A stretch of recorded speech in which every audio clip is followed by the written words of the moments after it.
Dando continuidade ao curso de Direito Constitucional, hoje estamos na aula 8 e vamos continuar falando dos princípios fundamentais da Constituição, dando continuidade aos fundamentos da República Federativa do Brasil, que consiste na soberania, na cidadania, na dignidade da pessoa humana, nos valores sociais do trabalho e da livre iniciativa e no pluralismo político.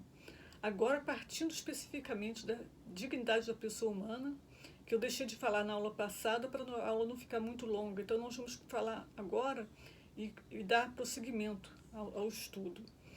Então, a ideia de dignidade da pessoa humana é uma ideia mais recente. Na antiguidade, o que prevalecia era a ideia estamental, a ideia de status, de que a desigualdade era intrínseca ao ser humano. As pessoas eram consideradas desiguais. Haviam pessoas que poderiam ter privilégios e outras não. Havia essa ideia de que, com aquela ideia de religião, havia a ideia de que realmente os seres humanos eram diferentes. Uns eram nascidos para terem privilégios e outros não. Outros eram nascidos para serem escravizados. Então, com o advento do iluminismo e as revoluções francesas e norte-americanas, surge a concepção de dignidade da pessoa humana. E essa concepção ela surge especificamente com o filósofo Immanuel Kant. Kant dizia que o ser humano é um fim em si mesmo. Ele concebia o ser humano como um ser humano abstrato. Aquele ser humano abstrato como sendo desenraizado, desaculturado, ele desvinculado da sociedade. O ser humano como o individualismo, como individual, o ser individual, não como um ser integrado na sociedade. Isso nós vamos ver mais adiante, que houve uma mudança desse pensamento kantiano. Então, o que prevaleceu na Idade Moderna é a ideia de que a dignidade da pessoa humana ela tinha como origem o direito natural, a filosofia e as ideias religiosas do direito natural, que o homem seria a imagem e semelhança de Deus. Com a Segunda Guerra, pós-Segunda Guerra, há uma mudança de perspectiva da dignidade da pessoa humana. A dignidade da pessoa humana passa a integrar como destaque as constituições e os ordenamentos jurídicos dos Estados. Não que antes não tivessem inserida a dignidade da pessoa humana nas constituições. Em alguns documentos havia, sim, a inserção da dignidade da pessoa humana, mas não com tanto destaque como foi dado após a Segunda Guerra Mundial, em virtude do Holocausto, que foi assim um marco no mundo devido às arbitrariedades, aquelas condutas bárbaras que aquelas pessoas sofreram. Então, como uma forma de se pensar que isso não deve acontecer mais, aí a dignidade da pessoa humana surgiu-se assim, como os direitos fundamentais, como uma ideia de que isso deveria consolidar no sentido de que o próprio Estado,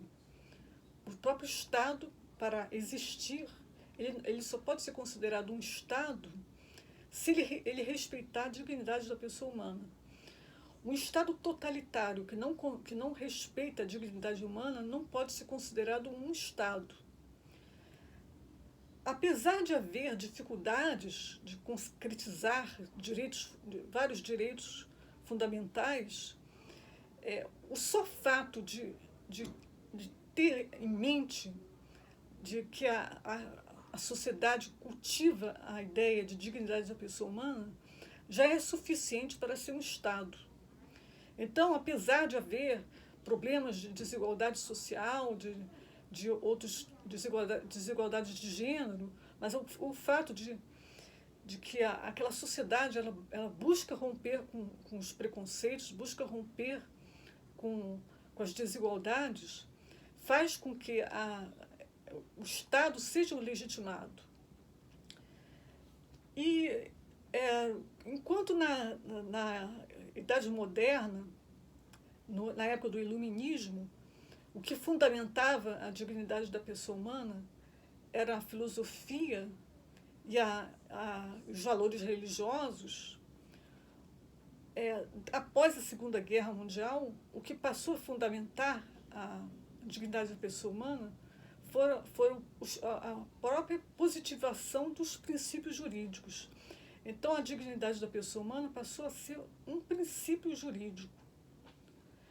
E o ser humano de ser abstrato, desenraizado, desaculturado, sem ligações com outros seres humanos, aquele ser abstrato, na ideia de Kant, passou a ser visto como um ser concreto.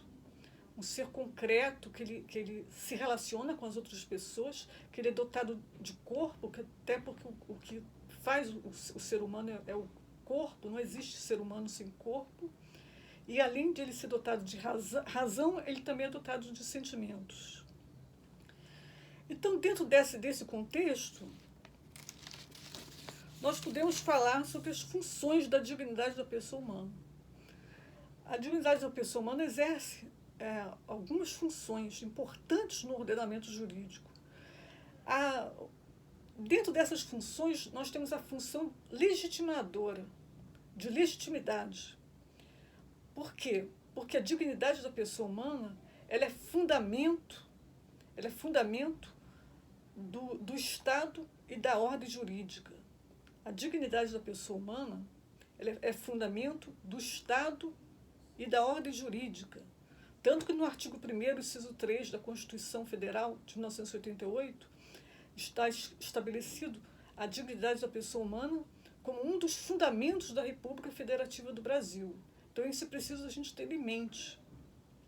É um princípio. Se trata de um princípio que fundamenta o Estado democrático de direito. Mas não é só esse princípio. Existem outras funções também deste princípio.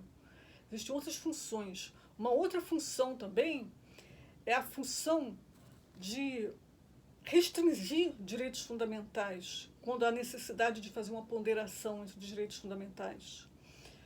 Outra função, de servir de norte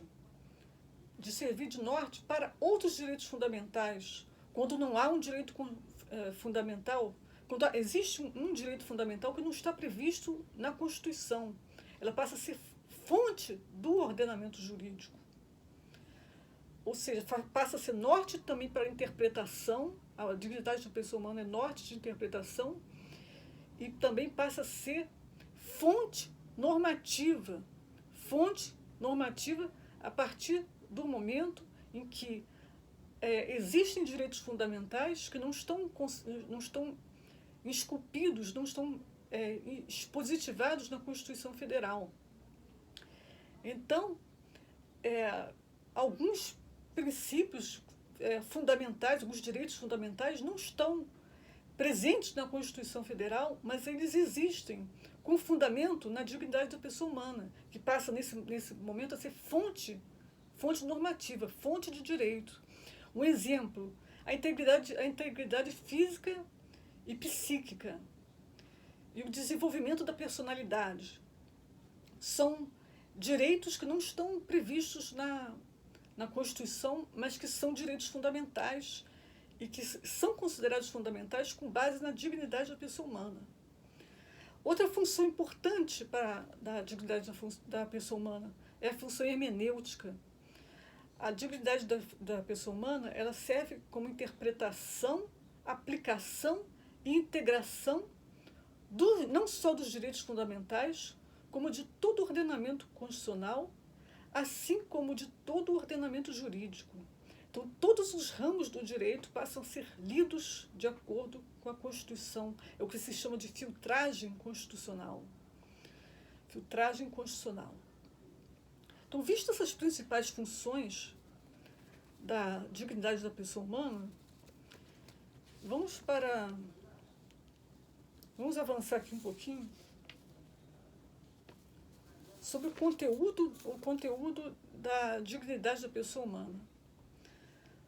Existem vários autores que vão falar sobre o que seria o conteúdo da dignidade da pessoa humana. Eu vou aqui me ater em dois autores que eu acho dos dois muito importantes. Eu vou me ater na leitura do ministro Luiz Roberto Barroso e na doutrina de Daniel Sarmento. Então, segundo o professor e ministro do Supremo Tribunal Federal, Luiz Roberto Barroso, existe um conteúdo mínimo da dignidade da pessoa humana, que seriam 3 pilares. Então, segundo Luiz Roberto Barroso, o conteúdo mínimo da dignidade da pessoa humana se baseia em 3 pilares. O primeiro deles é o valor intrínseco. O segundo é a autonomia. E o terceiro é o valor comunitário. Aí eu vou explicar cada um deles. O valor intrínseco consiste em que o ser humano, ele é um fim em si mesmo. Ele jamais pode ser visto como um meio para atingir algum fim. Além de consagrar o direito à vida, o direito à liberdade, as diversas liberdades fazem parte do valor intrínseco da pessoa. A segunda vertente da dignidade da pessoa humana, pelo professor Luiz Roberto Barroso, é a autonomia, a vertente da autonomia. Aí a autonomia se dá tanto na autonomia privada como na autonomia pública. A autonomia privada se concebe a ideia de que cada indivíduo tem um projeto de vida e que ele tem a autodeterminação para fazer valer e perseguir o seu projeto de vida. A autonomia pública consiste na participação nas deliberações públicas, na participação dos indivíduos nas deliberações públicas. Aí vem o direito ao voto, né?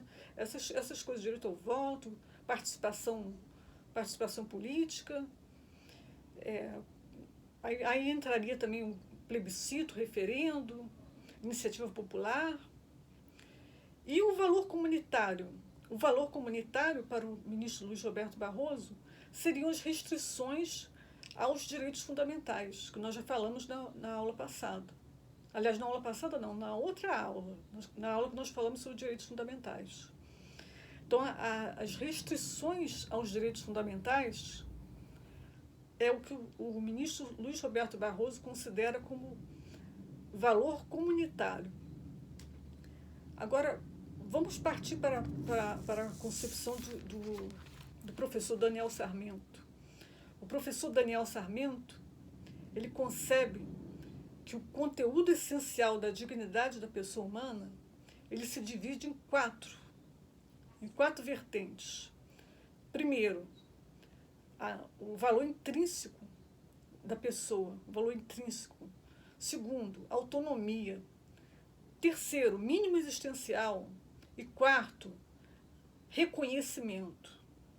Então, nós vamos falar de cada um deles. O valor intrínseco, para o professor Daniel Sarmento, é semelhante ao valor intrínseco do professor Luiz Roberto Barroso. O valor intrínseco significa que o homem é um fim em si mesmo, o ser humano é um fim em si mesmo. Ele não pode servir de meio para atingir algo. Todas as instituições, elas servem, elas existem para servir ao ser humano, e não o contrário. O Estado, a família, a igreja, a escola, elas existem para o indivíduo, e não o contrário. Não o indivíduo ele serve para a sociedade, não. Ele não é usado como meio para objetivos do Estado. Não, isso seria uma concepção organicista. A concepção que se tem é de que um ser humano é um fim em si mesmo. Ou seja, todas as instituições, elas são meio para que o ser humano atinja o seu fim. O ser humano é o fim em si mesmo, ele não pode ser instrumentalizado. Ele não pode ser instrumentalizado de maneira nenhuma. Esse é o valor intrínseco do ser humano. Depois a gente vai dar alguns exemplos aqui para ficar mais visível essa ideia do valor intrínseco. Aliás, eu já podia começar logo agora mesmo com o valor intrínseco. Vamos imaginar uma situação hipotética. Imagina que existam 5 pessoas amarradas num trilho e vem um trem em alta, um trem está prestes a passar sobre aquelas pessoas que estão amarradas no trilho. Elas não têm como sair e o trem não tem como parar. Mas há um indivíduo que está olhando aquelas pessoas sem poder fazer nada. Aí uma outra pessoa resolve empurrar aquele indivíduo para que, com o impacto do trem, aquelas 5 pessoas sejam salvas. Então, aí eu perguntaria, é legítimo que se empurre uma pessoa para salvar 5 vidas? Porque uma vida poderia salvar 5 pessoas. Empurrando aquele indivíduo, 5 pessoas seriam salvas. Pela teoria utilitarista, isso seria possível. Por quê? Porque haveria uma maximização dos custos e benefícios. Uma maximização. Então, entre o ganho e a perda, haveria um ganho maior com a morte de uma pessoa, porque salvaria 5 vidas, pela teoria utilitarista. Mas, se a gente for ver o ser humano como valor, como fim em si mesmo, dentro da ideia de valor intrínseco, o ser humano jamais pode ser instrumentalizado. Então, ainda que seja para salvar a vida de outras pessoas, não pode haver essa ideia de instrumentalização do ser humano. Ainda que seja para salvar a vida de outras pessoas, a vida daquela pessoa também é importante. Então, aquele sujeito que foi empurrado para salvar a vida de 5 pessoas, ele não pode ser instrumentalizado. Então, essa conduta é uma conduta ilícita, não é aceita. Pela ideia de valor intrínseco, o ser humano é um fim em si mesmo, ele não pode ser meio para atingir fins, nem mesmo para salvar a vida de outras pessoas. Agora, partindo para outra vertente do Daniel Sarmento, a vertente da autonomia. Aí nós temos a autonomia privada, que é a autodeterminação do ser humano para desenvolver seus projetos de vida, e a autonomia pública, como a participação do ser humano nas deliberações políticas. E temos também a vertente do mínimo existencial. A terceira vertente, o mínimo existencial, que consiste naquelas condições materiais para que um ser humano tenha uma vida digna, aquelas condições materiais, aquele mínimo que é possível de dignidade para que uma pessoa possa sobreviver, que envolve a questão de alimentação, de saúde, remédios, vestuário, aquelas condições mínimas para que uma pessoa tenha uma vida digna e que possa participar da sociedade, possa se fazer valer das suas liberdades. E a última vertente, que é a vertente do reconhecimento, a ideia de reconhecimento. O reconhecimento para o professor Daniel Sarmento se refere não somente aquele reconhecimento já previsto na Constituição da cultura indígena, do respeito à cultura indígena, da diversidade. Os quilombolas também entraria na ideia de reconhecimento, a valorização dessas culturas. como também a ideia do diferente, de respeitar o diferente, que cada pessoa tem uma sua própria concepção de vida, a sua própria escolha, a sua própria ideia de religião, a ideia de diversidade de orientações sexuais, a ideia de mudança de nome, de mudança de sexo. Tudo isso entra na questão do reconhecimento, da ideia de reconhecimento. Ou seja, o reconhecimento consiste nas diversas concepções de identidades, no respeito às diversas concepções de identidades, para o professor Daniel Sarmento. Então, visto isso, nós já partindo, já adiantando já um pouco, já partindo para o artigo 5º da Constituição, entrando já nos direitos e garantias individuais, já entrando na questão do direito à vida, vale a pena fazer uma leitura do artigo 5º caput da Constituição. Vamos lá. Artigo 5º da Constituição. Todos são iguais perante a lei, sem distinção de qualquer natureza, garantindo-se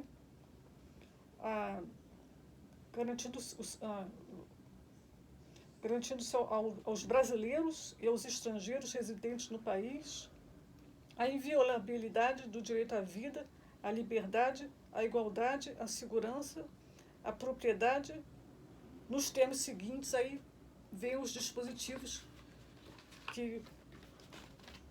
que falam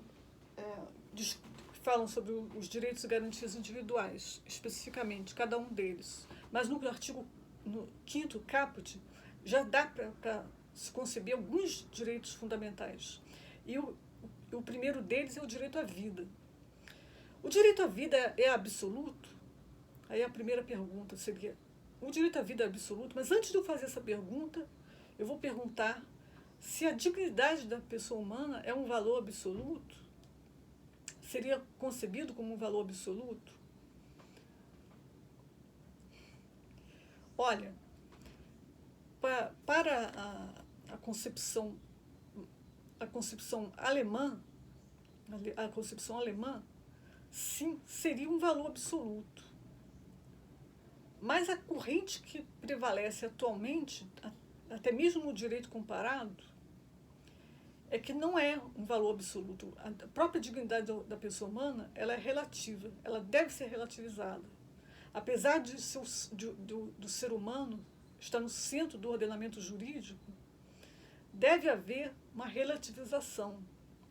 Mas por que, Simone? Por que deve haver essa relativização? Porque se você for levar a cabo o princípio da dignidade da pessoa humana como um valor absoluto,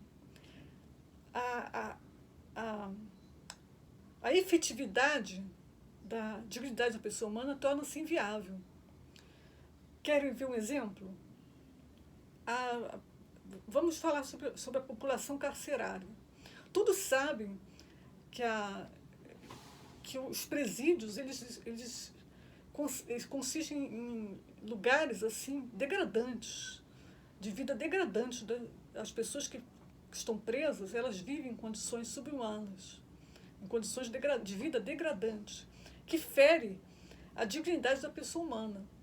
Então, se nós formos levar a cabo o princípio da dignidade da pessoa humana como sendo absoluto, todas aquelas pessoas que estão presas, elas deveriam ser soltas. E as pessoas que são condenadas com pena de prisão também não poderiam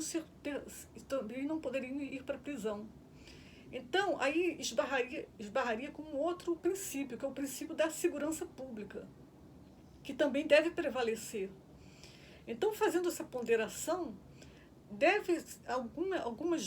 em alguns casos, lógico, não em todos, mas quando há necessidade de prisão, deve prevalecer o valor da segurança pública, o princípio da segurança pública. Esse é o exemplo assim, mais prático que eu posso dar para dizer que a dignidade da pessoa humana não pode ser concebida como um valor absoluto, e sim como um valor relativo. E eu explico de novo, porque se for visto como um valor absoluto, torna-se impossível se tornar em prática o valor da dignidade da pessoa humana, porque ela vai ter sempre um obstáculo. Então, nós, sabendo que há essa possibilidade de haver obstáculos, fica mais fácil a gente poder, mesmo que tenha um peso maior, porque é importante se conceber que, apesar da dignidade da pessoa humana não ser um valor absoluto, quando é feita a ponderação com outros princípios, ela sempre vai ter um peso maior. Sempre vai ser dado um peso maior à dignidade da pessoa humana. Então, aqueles princípios, quando tiver em jogo a dignidade da pessoa humana, sempre haverá um peso maior para a dignidade da pessoa humana.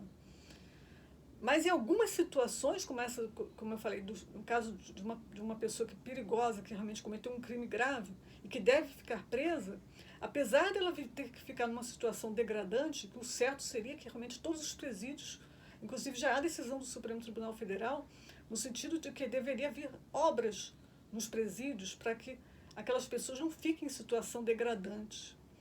Inclusive, houve a declaração do estado de coisas inconstitucional, estado de coisas inconstitucional. Foi declarado pelo Supremo Tribunal Federal com base numa decisão do Tribunal da Colômbia, tendo como precedente uma decisão do Tribunal da Colômbia, Tribunal colombiano. Então, mas partindo aqui de novo para o princípio da dignidade da pessoa humana, então, tendo a concepção de que é um valor relativo, e nós já dissemos também que todos os princípios fundamentais eles são relativos, o direito à vida também ele cede em algumas hipóteses. Então, dentro de algumas hipóteses, o direito à vida ele vai ceder para outros bens jurídicos. Um dos exemplos que nós podemos dar é no caso do direito... No caso de guerra declarada, é possível, a Constituição permite a pena de morte em caso de guerra declarada. E também uma outra hipótese que há aí uma restrição ao direito à vida, é a hipótese de legítima defesa, quando uma pessoa age moderadamente dos meios para salvar a si ou a terceiro de um perigo iminente. Então, ela salva a sua própria vida. Nesse caso, para salvar a própria vida ou a vida de terceiro, é possível que uma pessoa mate outra pessoa. Mas são exceções ao ordenamento jurídico. Aí, avançando aqui um pouquinho mais, vamos falar da questão do aborto. A questão do aborto. O aborto é um crime tipificado do Código Penal. Mas nós sabemos que está mais ou menos ligado ao direito à vida, porque o feto ele é considerado não um ser vivo, mas não é um ser humano, mas é um ser em formação. Então, aqui dentro da ideia de direito à vida, eu vou inserir o aborto, porque os doutrinadores também costumam inserir. Então, dentro dessa concepção, só um instante, por favor, eu estou ocupada, depois eu falo com você. Continuando. Artigo 128 do Código Penal, ele prevê duas hipóteses de excludentes de ilicitude em relação ao aborto. Temos o aborto terapêutico, ou também chamado de aborto necessário, que é aquele para salvar a vida da gestante, e temos o aborto em caso de estupro, que é também chamado de aborto humanitário ou aborto sentimental. Essas duas causas são causas de exclusão da antijuridicidade, previstas no Código Penal. Mas, além dessas, na DPF número 54, de relatoria do ministro Marco Aurélio, também se concebeu que o feto anencefálico ele também também é um caso que é possível praticar o aborto. Aí, nesse caso, é importante falar que no caso do feto anencefálico, não é caso de exclusão de antijuridicidade, aqui é caso de exclusão da tipicidade. É uma conduta atípica. E por que é uma conduta atípica? Porque o feto anencefálico, ele não nasce, ele nasce, mas ele não vai viver. Havia-se uma ideia de que, na DPF 54, de que o feto ele poderia servir como doador de órgãos. Mas mas ele não serve nem como doador de órgãos, porque ele morre logo em seguida. E os órgãos estão todos comprometidos. Mas ainda que ele servisse como doador de órgãos, aí a mulher seria instrumentalizada, haveria instrumentalização da mulher. Então haveria uma violação aqui ao valor intrínseco da mulher. Ela teria que carregar um feto durante 9 meses, apenas para ele ser um doador, porque depois ele iria falecer. Então não se haveria aqui como se conceber aqui a vertente do valor intrínseco da mulher. E uma outra decisão também do Supremo Tribunal Federal, que é importante falar, é o HC 124.306, da primeira turma do STF, de relatoria do ministro Luiz Roberto Barroso. Essa decisão, que ainda não é um precedente vinculante, porque é uma decisão isolada da primeira turma. Então, não é um caso de aborto, mais outra hipótese de aborto. Mas é importante dizer porque foi julgado pela primeira turma do Supremo Tribunal Federal. Então, ela pode depois chegar pode chegar ao plenário, seja por uma ação direta de constitucionalidade, ou mesmo pelo controle difuso. Se trata da interrupção de gravidez no primeiro trimestre da gravidez. Aí entendeu o ministro Luiz Roberto Barroso que por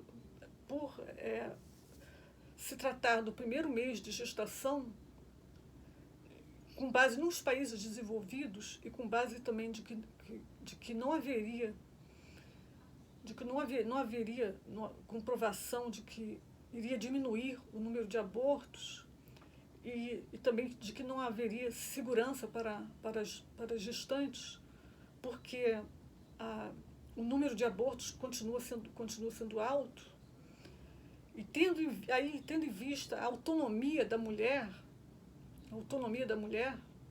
aí vem pela vertente, a segunda vertente aqui do professor Daniel Sarmento, e também do professor Luiz Roberto Barroso, a vertente da autonomia privada.